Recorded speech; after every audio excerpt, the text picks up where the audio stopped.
नमस्कार प्यारे विद्यार्थियों, आप सभी का स्वागत है। आज की क्लास का जो हमारा टॉपिक है वो आपके सामने स्क्रीन पर लिखा हुआ है। देखिए, मोचन या शोधन की शर्तों के आधार पर ऋण पत्रों का निर्गमन, issue of debenture according to the condition of redemption. यानी जब ऋण पत्रों का निर्गमन करते हैं उस समय जो शोधन की शर्त होती है उसके आधार पर जब ऋण पत्रों का निर्गमन करते हैं तो किस प्रकार से हम लेखा पुस्तकों में प्रविष्टि करते हैं। देखिए कि जब ऋण पत्रों के शोधन की बात आती है तो ऋण पत्र का शोधन या तो सममूल्य पर होगा या प्रीमियम पर होगा। किस पर होगा? प्रीमियम पर। देखिए, सममूल्य पर जब शोधन होगा तो हमें कोई ज़्यादा ध्यान देने की आवश्यकता नहीं है। जब हम नॉर्मल प्रविष्टियाँ करते हैं वैसे ही हमें प्रविष्टि करनी है। लेकिन जब शोधन प्रीमियम पर होना है तो हमें जो नुकसान हो रहा है, तो जैसे 100 रुपये में हमने कोई ऋण पत्र जारी किया और उसको 105 पर हमें शोधन करना है, तो यहाँ पर जो 5 रुपये का लॉस होगा तो उसको हम किस नाम से लिखेंगे? Loss on issue of debenture के नाम से लिखेंगे। किस नाम से लिखेंगे? Loss on issue of debenture के नाम से। और जो इसके लिए जो प्रीमियम है वो किसके नाम से लिखेंगे? जो शोधन के प्रीमियम है उसको premium on redemption of debenture के नाम से क्रेडिट करेंगे। जब हम सवाल करेंगे तो इसको हम आपको बताएंगे किस प्रकार से इसकी प्रविष्टि हम करते हैं। तो जब हम ऋण पत्रों के निर्गमन की बात करते हैं तो हमारे पास 6 कंडीशन होती है जिनके आधार पर हम क्या करते हैं? ऋण पत्रों का निर्गमन करते हैं। देखिए कौन कौन सी है। पहली है सममूल्य पर निर्गमन, सममूल्य पर शोधन। 100 रुपये में हमने कोई ऋण पत्र जारी किया और 100 रुपये में भुगतान कर दिया, ठीक है। दूसरा है बट्टे पर निर्गमन और सममूल्य पर शोधन। जैसे कोई 100 रुपये का ऋण पत्र था और हमने 90 रुपये में जारी किया और 100 रुपये पर उसका भुगतान कर दिया, शोधन कर दिया, ये भी ठीक है। तीसरी कंडीशन है प्रीमियम पर निर्गमन और सममूल्य पर शोधन। 100 रुपये का ऋण पत्र था, 110 रुपये में जारी किया और 100 रुपये में उसका भुगतान कर दिया, कोई दिक्कत नहीं है। और जो चौथी कंडीशन है वो कहती है कि सममूल्य पर निर्गमन और प्रीमियम पर शोधन। यानी 100 रुपये का ऋण पत्र जारी तो कितने में किया? 100 रुपये में, और भुगतान कितने में करें? 110 रुपये में। तो यहाँ पर जो 10 रुपये है वो हमें क्या हो रहा है? नुकसान हो रहा है, लॉस हो रहा है। तो इसको loss on issue of debenture के नाम से हम दिखाएंगे, ठीक है। पांचवी कंडीशन ये है कि बट्टे पर निर्गमन और प्रीमियम पर शोधन। यानी 100 रुपये का ऋण पत्र है, जारी कितने में किया? 90 रुपये में। तो 10 रुपये तो यहाँ नुकसान हो गया डिस्काउंट का। और भुगतान कितने में करना है? 110 रुपये में। तो 10 रुपये का यहाँ नुकसान हो गया। तो ये तो हो गया discount on issue of debenture और ये हो गया loss on issue of debenture. दोनों नुकसान है तो दोनों को क्या करेंगे? डेबिट करेंगे। और जो छठी कंडीशन है वो है प्रीमियम निर्गमन और प्रीमियम पर शोधन। देखिए, मोचन और शोधन एक ही चीज़ है, इस पर आपको कंफ्यूज होने की आवश्यकता नहीं कि मोचन क्या है या शोधन क्या है। तो दोनों का मतलब ही क्या होता है? रिडम्पशन होता है, भुगतान होता है, ठीक है। तो प्रीमियम पर निर्गमन जैसे 100 रुपये का था, 105 में हमने निर्गमन किया और शोधन भी 105 पर कर दिया, ठीक है।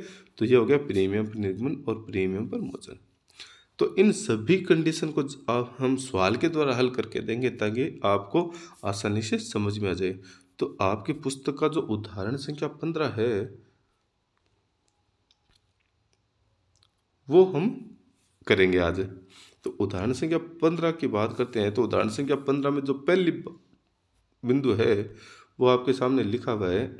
एक एक शर्त का एक एक बिंदु है और उसको हम करके देखेंगे। पहला है कि 100 रुपये प्रत्येक 1,00,000 रुपये के 9% ऋण पत्र सममूल्य पर निर्गमन और सममूल्य पर मोचन। 1,00,000 रुपये ऋण पत्र और एक कितने रुपये का? 100 रुपये का।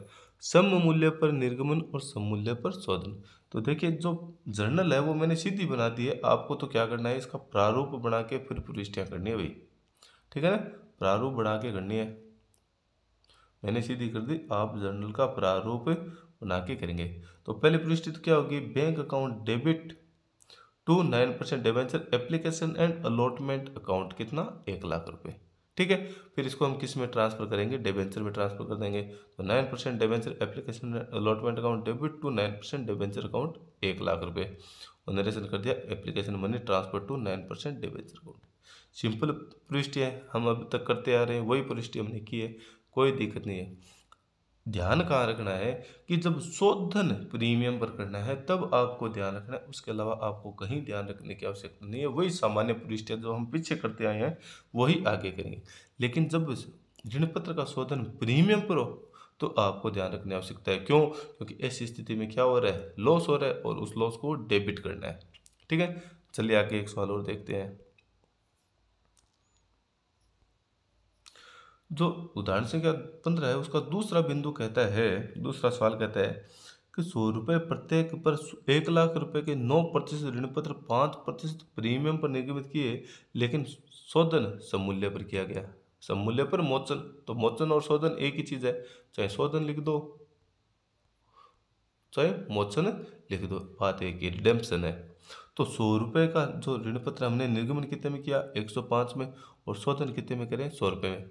तो मैंने कहा कि अगर शोधन प्रीमियम पर है तो आपको विशेष ध्यान रखने की आवश्यकता है, वरना सामान्य से सवाल है जो हम हमेशा करते हैं वैसे करने। तो इसकी देश की जनरल कैसे बनेगी, इसकी जनरल सामान्य बनेगी कि हमने निर्गमन कितने में किया, 105 में किया। कितने में किया, 105 में। ठीक है, तो पृष्ठ क्या होगी, bank account debit 1,05,000 to 9% debenture application and allotment account 1,05,000। अब 1,05,000 क्यों, क्योंकि 5% प्रीमियम पर किया है, तो हमें कितने प्राप्त हुए, 1,05,000 रुपये प्राप्त हुए। अब इसको हम कहाँ ट्रांसफर करेंगे, डिवेंचर अकाउंट में करेंगे। तो 9% debenture application and allotment account debit 1,05,000, जिसमें से 1 लाख रुपये तो है 9% डिवेंचर के और 5,000 रुपये किसके, सिक्योरिटी प्रीमियम के हैं। क्योंकि सिक्योरिटी प्रीमियम तो क्या होगा, क्रेडिट होगा, और अगर डिस्काउंट होता तो हम क्या करते, डेबिट करते। तो हमने सिक्योरिटी प्रीमियम को क्रेडिट कर दिया और नरेशन लिख दिया application money transfer to 9% debenture account. ठीक है, सिंपल सी पृष्ठि हमने कर दी। अब तीसरी जो कंडीशन है, तीसरा जो सवाल है, शर्त है, उसके आधार पर जो सवाल बनता है वो क्या कहता है, वो सवाल कहता है कि 100 रुपये प्रत्येक पर 1 लाख रुपए के 9% ऋण पत्र 5% बट्टे पर निर्गमित किए और सममूल्य पर मोचन। यानी ऋण पत्र कितने रुपए का है, 100 रुपये का, निर्गमित कितने में कर रहे हैं, 95 रुपये में, और शोधन कितना में करेंगे, 100 रुपये में। तो ऊपर वाले सवाल में हमने 5% प्रीमियम पर निर्गमित किया था, तो कितने रुपए प्राप्त हुए, 105। और यहाँ पर कितने पर करें, 5% बट्टे पर, तो नगद कितना रुपया होगा, 95 रुपये। ठीक है, तो जब हम प्राप्ति की पुष्टि करेंगे एप्लीकेशन की, तो कितने से होगी, 95 रुपये से होगी। ठीक है, और 100 रुपये का हमने कितने में जारी किया, 95, तो 5 रुपये क्या हो गया, डिस्काउंट, और डिस्काउंट क्या होगा, डेबिट होगा। Discount on issue of debenture क्या होगा, डेबिट होगा। तो पृष्ठि देखिए कैसे होगी। मैंने आपको जैसे कहा कि आपको तो सवाल क्या करना है, जर्नल का प्रारूप बनाकर करने आया है, मैंने तो सीधे कर दी, आपको प्रारूप बनाकर करनी है पृष्ठियाँ। ठीक है ना। तो बैंक अकाउंट डेबिट कितना, 95,000, क्योंकि 100 रुपये का कितने में जारी किया, 95 में, to 9% debenture application and allotment account 95,000 रुपये। ठीक है। दूसरा कि जब इसको हम ट्रांसफर करेंगे तो 9% debenture application allotment account debit 95,000 रुपये, और 5,000 रुपये का जो नुकसान हुआ बट्टे के रूप में, तो बट्टा क्या हो गया, debit. Discount on issue of debenture account debit 5,000 रुपये, और टू 9% डिबेंचर कितना, 1 लाख रुपये, एप्लीकेशन में ट्रांसफर टू 9% डिबेंचर अकाउंट।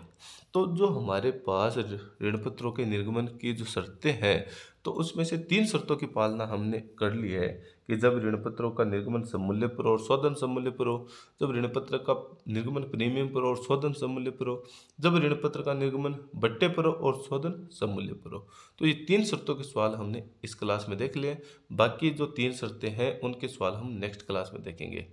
यदि आपको किसी भी प्रश्न में, किसी भी पृष्ठ में कोई भी डाउट है तो आप ज़रूर पूछें और कमेंट ज़रूर करें कि आपको भाई सवाल समझ में आया कि नहीं आया, और वीडियो को लाइक ज़रूर करें। Thank you.